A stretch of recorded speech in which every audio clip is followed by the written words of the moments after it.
Bonjour à tous, cette vidéo est un tutoriel sur l'utilisation de l'application Successco par l'administration des écoles qui s'y sont inscrites. Alors, en tant qu'administration, qu'est-ce que vous pouvez faire sur l'application Successco et comment le faire?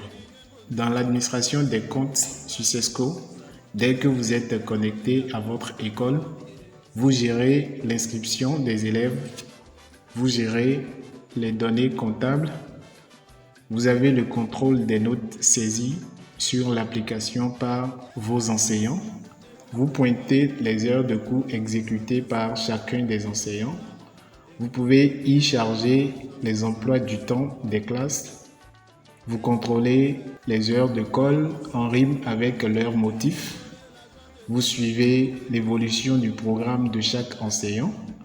Vous avez la possibilité d'éditer les documents administratifs de votre école. Vous pouvez envoyer aussi des messages privés comme des messages publics aux parents d'élèves. Pour vous connecter, vous allez ouvrir l'application Successco. Vous cliquez sur Administration. Vous allez rechercher ici votre école. Bon, dans ce cas précis, moi je choisis l'école Le Révélateur pour le test.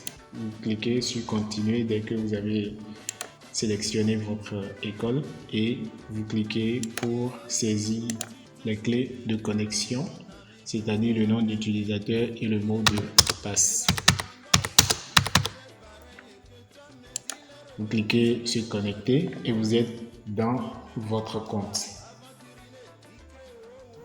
Dans le menu Inscription ici, vous inscrivez les élèves de votre établissement dans l'application. Comment ça va se passer? Vous dépliez le menu Inscription, vous cliquez ensuite sur Élèves. En cliquant sur Élèves, cette fenêtre s'ouvre. Vous y trouvez la liste des élèves que vous auriez importés lors de la configuration des données de base si vous avez effectué cette opération au préalable. Vous pouvez directement importer des listes additionnelles ici en cliquant sur ce bouton Importer fichier.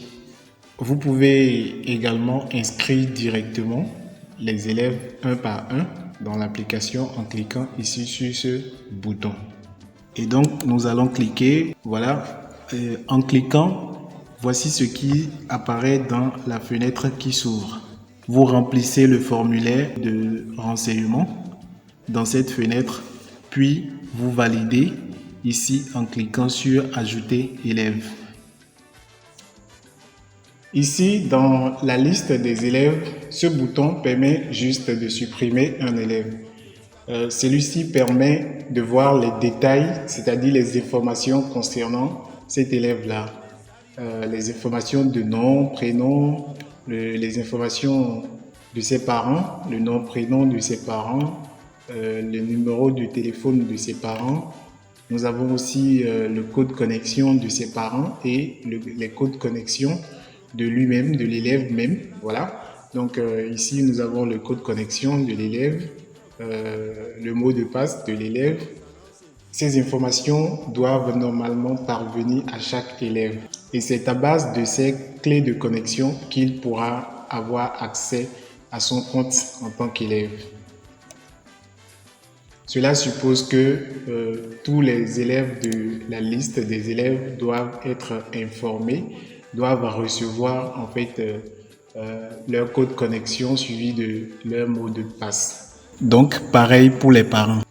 Ici, ce bouton permet juste de modifier les informations s'il y a lieu de modifier les informations. Ici, à ce niveau, vous avez la possibilité de bloquer un élève. D'accord? Nous allons passer l'essai. Si on passe bloquer l'élève à oui, l'élève est masqué, c'est-à-dire après avoir fait le oui, nous allons faire modifier et automatiquement l'élève passe en rouge dans la liste des élèves. Cela suppose que l'élève est masqué. En ce moment-là, jusqu'à nouvel ordre, ses parents ne peuvent pas recevoir ses notes. Voilà. On procède au masquage des élèves, généralement les élèves qui ne sont pas à jour par rapport au paiement des scolarités, des impayés qui sont restés là sans être réglés. Donc on peut masquer ces élèves-là. Alors pour rendre visible l'élève qui est masqué, nous allons juste cliquer sur modifier encore, sur le bouton modifier et nous allons revenir au même endroit, faire non maintenant. Après avoir cliqué sur non, nous allons faire modifier élève et automatiquement vous remarquez que le rouge est parti. Ça veut dire que l'élève est désormais visible. Alors, dans le menu comptabilité, vous gérez toutes vos données comptables. Dans le sous-menu versement ici, vous stockez vos entrées en termes de paiement des frais scolaires. Je vous donne un exemple. Un parent a payé la contribution de son enfant. Vous stockez l'information dans l'application en cliquant ici sur versement. Vous cliquez ici sur nouveau versement. Vous choisissez l'élève. Dans cette liste-là, vous choisissez l'élève concerné. Par exemple, dans notre cas précis, je mets le Noah Bonheur comme test. Vous choisissez l'élève, vous cliquez, ensuite continuer.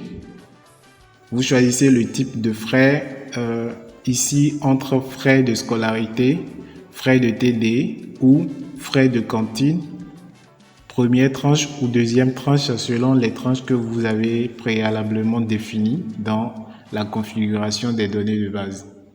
Vous cliquez ensuite sur continuer ici.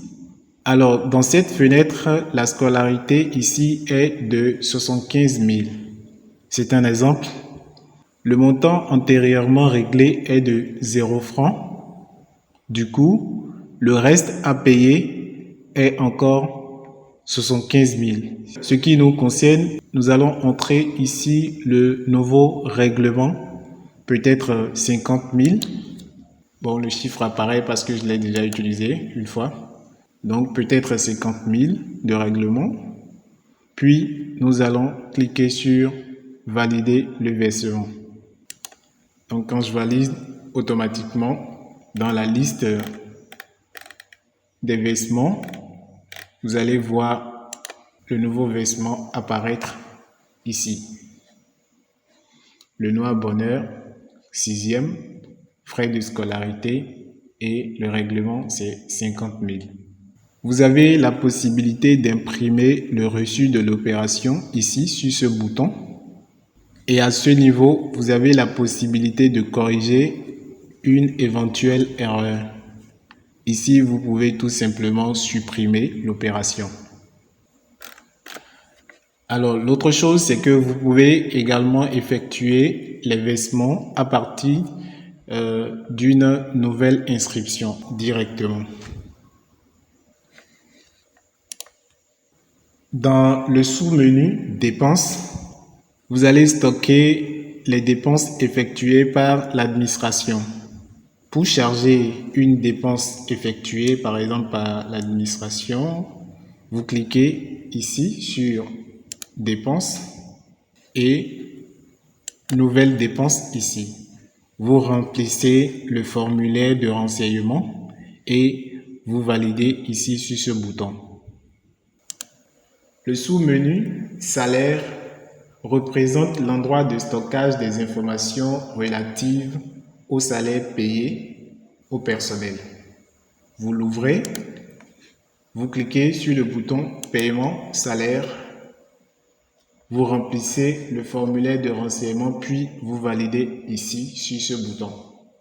Pour payer le suivi parental annuel à votre établissement, vous dépliez comptabilité, vous cliquez sur le sous-menu paiement catch, vous cliquez ensuite sur le oui dans la fenêtre qui s'ouvre, vous choisissez la période concernée, c'est-à-dire entre le premier trimestre, le second trimestre et le troisième trimestre.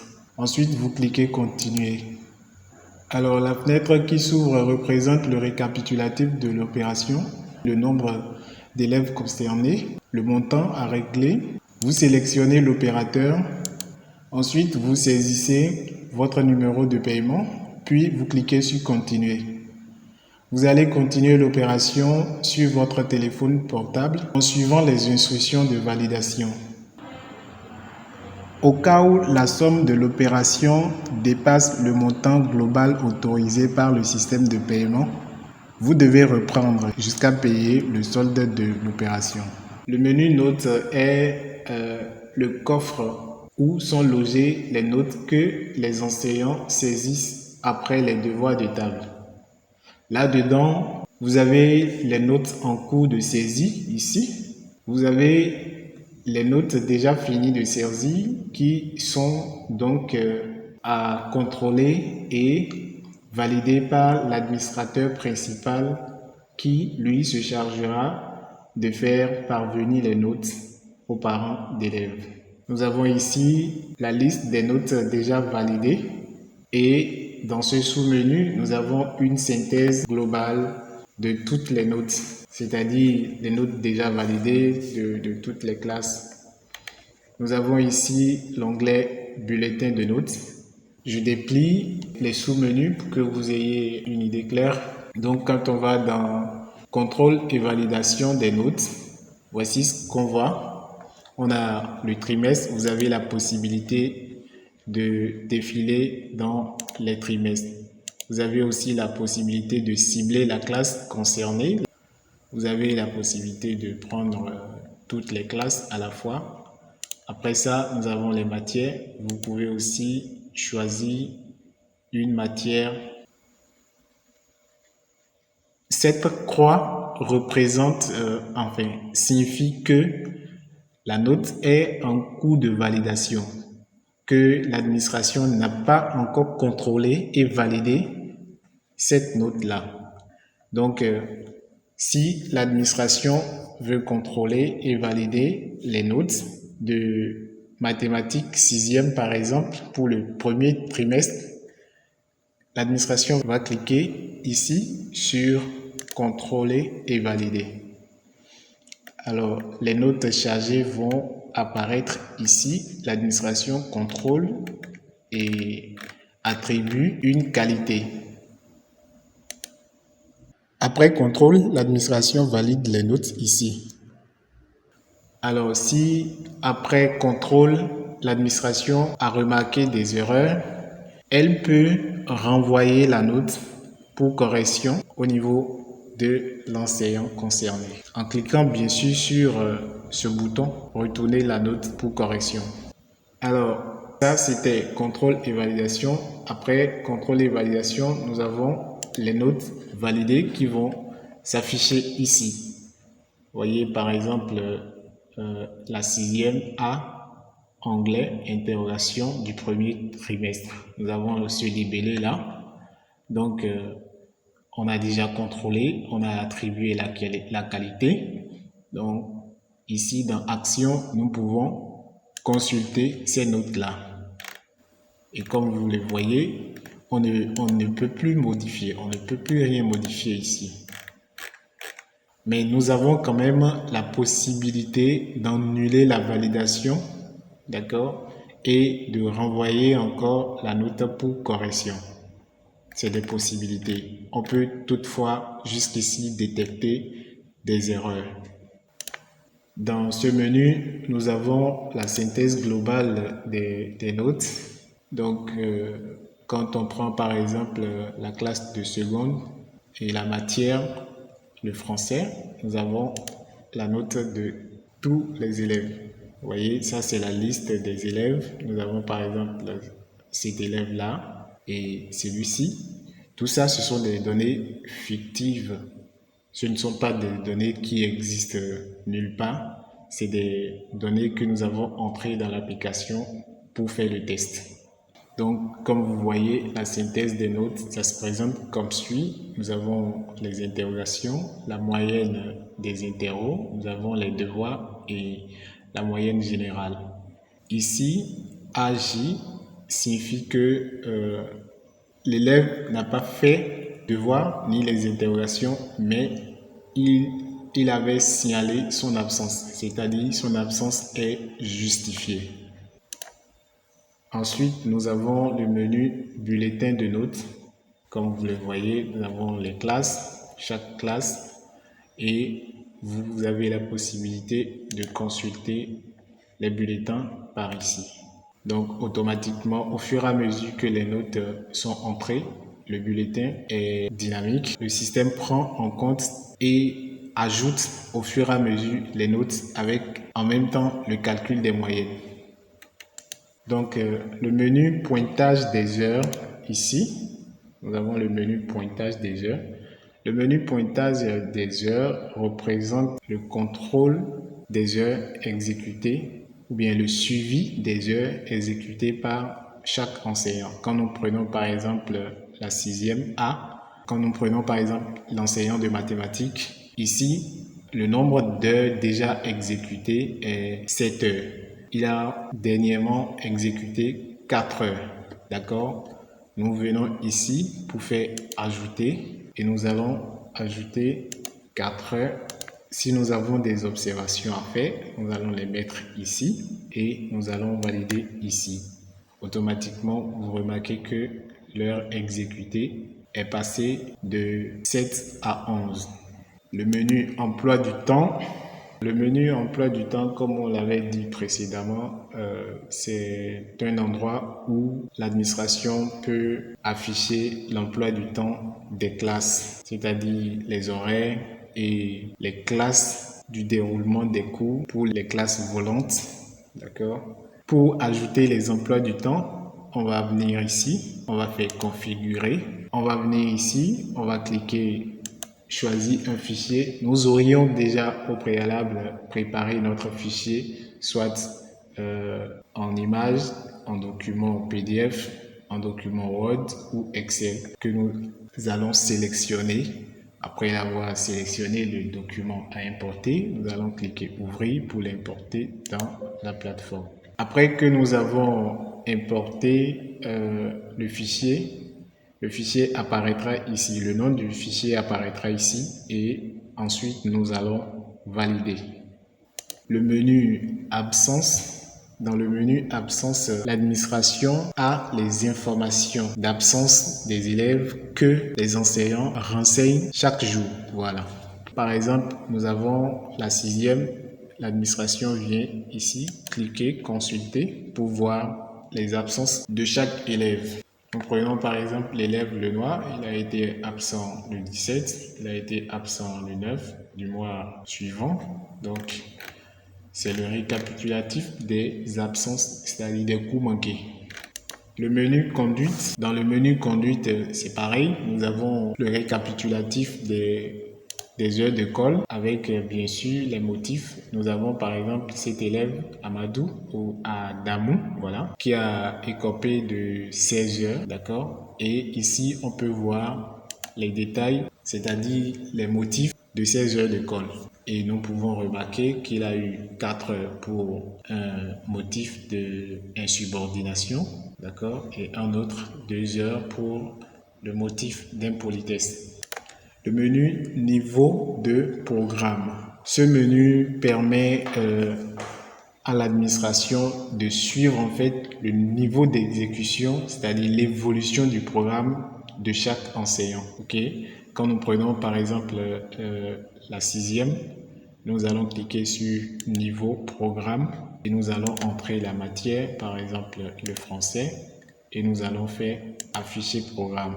Et là, nous aurons le niveau actuel de l'évolution du programme de chaque enseignant. Et il faut noter que les enseignants auront à renseigner ces données à chaque fois. C'est-à-dire quoi? Quand l'enseignant termine, par exemple, la SA numéro 1, il va signaler cela dans la plateforme. Ça permet à l'administration de suivre en fait l'évolution du programme et de comprendre que tel ou tel enseignant est dans le temps ou non. Donc, dans le menu édition, vous avez la possibilité, comme on l'avait dit un peu plus haut, d'éditer les documents administratifs de votre école. Par exemple, la liste des élèves, la liste des enseignants, les états des impayés, le bilan financier, le bulletin des notes, les statistiques scolaires, de passer à la passerelle EducMaster et de voir également les gains de l'administration sur Successco. En plus, vous avez la possibilité de voir les performances des enseignants. Quand je clique par exemple sur le sous-menu liste des élèves, donc nous avons la liste des groupes. Bon, ici, groupe, ça représente normalement une classe. Donc, nous avons par exemple cette classe-là, la liste des élèves de la première A1, par exemple. Donc, nous avons leur liste quand nous allons cliquer. Une fois les élèves ont été importés, la liste va s'ouvrir et nous aurons le nom de tous les élèves ici que nous avons la possibilité d'imprimer ici. Dans ce menu, nous avons les cartes. Nous avons les cartes de chaque élève, c'est-à-dire la carte d'identité de chaque élève. Dans le sous-menu liste des enseignants, c'est pareil. Nous avons la liste des enseignants de chaque classe, par exemple la classe de la 6e que nous avons la possibilité d'imprimer. Toujours dans le menu édition, nous avons le sous-menu état des impayés. Et comme vous le voyez, vous avez la possibilité d'imprimer l'état des impayés. L'état des impayés est généré automatiquement par le système selon le paiement des contributions par les parents d'élèves. Vous voyez, ici par exemple, on peut choisir la classe. On a ici la classe de la 6e. On peut définir la classe qu'on veut. Donc, et on affiche l'état des impayés. Si les données avaient été bien renseignées, l'état va s'afficher et nous avons la possibilité d'imprimer. Nous avons ceci qui est l'état des impayés par tranche et la liste des élèves à jour, donc que nous pouvons aussi imprimer. Toujours dans édition, nous avons le sous-menu bilan financier. Le bilan financier représente l'état des encaissements et l'état des dépenses plus le bilan général. Donc ça se présente comme ceci, de telle période à telle période. Si les données ont été renseignées, vous cliquez et vous définissez bien sûr la période et il vous sort l'état, c'est-à-dire le récapitulatif des encaissements de cette période-là. Du bilan financier général. Le bilan financier général aussi se fait de façon périodique. Vous entrez la période et vous affichez. Toujours dans édition, nous avons la passerelle EducMaster. Dans la passerelle EducMaster, vous avez la possibilité d'exporter les données de Successco directement dans EducMaster. Donc vous choisissez le trimestre ou le semestre, vous faites afficher et ça va s'afficher. D'accord? Et vous pouvez maintenant transférer de Successco pour EducMaster à partir de ce bouton. On est toujours dans édition, dans le sous-menu gain Successco. Vous avez, enfin, quand vous cliquez sur le sous-menu gain Successco, voici cette fenêtre-là qui s'ouvre. Vous allez définir la période de telle date à telle date et vous allez faire afficher. En cliquant sur afficher, vous aurez le récapitulatif de vos gains pendant cette période-là, ce que vous avez gagné en utilisant l'application Successco pendant cette période-là. Ici, performance, dans ce sous-menu performance des profs, vous allez aussi avoir l'état de performance périodique de chaque enseignant. Vous rentrez la période, c'est-à-dire de telle date à telle date et vous faites afficher et il vous met l'état. Ici, dans le menu messagerie, vous avez la possibilité d'envoyer des messages aux parents d'élèves ou bien des messages administratifs, c'est-à-dire pour le personnel enseignant et le personnel administratif. En voulant envoyer un message, vous venez ici, vous cliquez nouveau message, vous donnez l'objet du message, vous donnez la cible. La cible, c'est entre les parents, les enseignants, les élèves, les administrations ou tout le monde. Après avoir choisi la cible, vous allez éditer votre message ici. Après ça, vous enregistrez et tac, c'est envoyé. Toujours dans la messagerie, nous avons cette possibilité-là d'envoyer des messages privés. Donc, si vous voulez envoyer des messages privés, vous allez dans le menu messages privés aux parents. Vous faites envoyer un message à un parent. Ça, c'est pour envoyer le message à ce seul parent-là. D'accord? Vous définissez l'objet. Vous allez choisir ici l'élève concerné. Vous choisissez l'élève concerné et vous éditez votre message ici. Après avoir édité votre message, vous allez cliquer envoyer. L'autre chose, c'est que vous avez la possibilité d'envoyer des messages aux parents d'une seule classe au lieu d'envoyer un message à un seul parent dans la classe. Vous avez la possibilité d'envoyer le message collectif à tous les parents d'une classe. Donc pour le faire, vous cliquez ici sur message aux parents d'une classe. Vous définissez l'objet, vous sélectionnez la classe, donc dans la liste, vous choisissez la classe, par exemple la seconde, G2, et vous allez éditer votre message et vous faites envoyer ensuite. Dans configuration, vous aurez à ajouter les interrogations, les devoirs et les examens blancs. Si les enseignants auront à saisir les notes, c'est que vous aurez à leur activer la main pour pouvoir le faire. Et cela se passe dans le compte administration, ici, dans le menu configuration. Vous dépliez le menu configuration, vous circulez vers le bas, vous allez voir interrogation, devoir, examen blanc. OK. Dès que vous êtes ici dans configuration, vous cliquez sur interrogation. Vous venez dans le coin ici, cliquez sur ajouter une interrogation. Vous remplissez les informations dans la fenêtre qui s'ouvre. Vous donnez la date, vous donnez le trimestre, vous dépliez, vous pouvez naviguer entre les trimestres. D'accord? Vous donnez la classe. OK. Vous donnez ensuite la matière. D'accord? Vous choisissez la matière dans la liste. Et dès que tous les cadrans sont renseignés, vous venez ici, vous cliquez ajouter interro. Automatiquement, quand vous ajoutez, vous allez voir l'interrogation ajoutée apparaître dans la liste des interrogations ajoutées ici. D'accord? Vous l'aurez remarqué, nous avons déjà plusieurs pages. Donc, s'il y en a déjà de plusieurs ajoutées, vous allez pouvoir vous retrouver ici dans la numérotation des pages. Ici, next signifie suivant.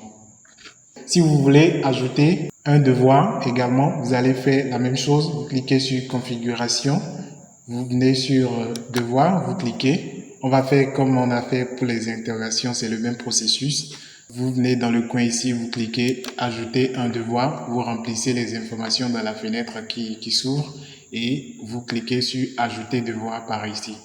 Donc automatiquement, vous remarquez le devoir qui est ajouté dans la liste ici.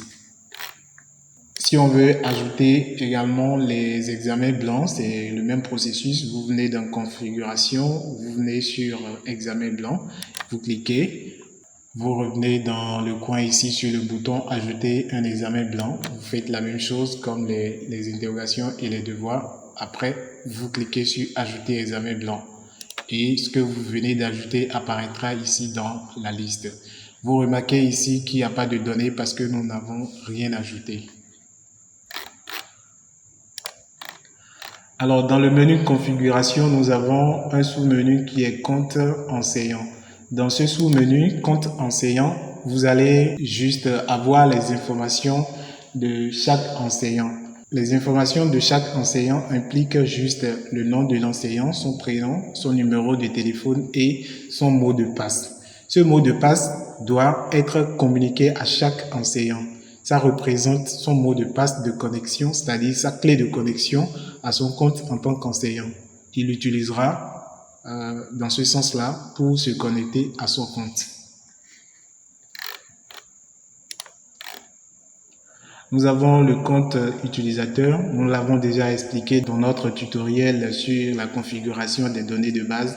Le compte utilisateur, ça représente juste là où l'administration peut aller créer d'autres comptes utilisateur de l'administration. Voilà, c'est-à-dire donner des droits d'accès à la secrétaire, par exemple, ou bien au censeur, ou bien au surveillant. Donner le droit d'accès à l'administration du compte de votre établissement. C'est ce que ça signifie. Donc, nous avons déjà expliqué cela dans un tutoriel. On n'ira pas dans les détails ici en ce qui regarde ce menu-là. Donc, voilà un peu l'utilisation de la plateforme en ce qui regarde le compte administration. Nous avons déjà fait des tutoriels concernant la configuration des données de base. Donc, l'objet de cette vidéo n'est pas focalisé sur la configuration des données de base. Merci d'avoir suivi la vidéo jusqu'à la fin. Portez-vous bien et bon appétit chez vous.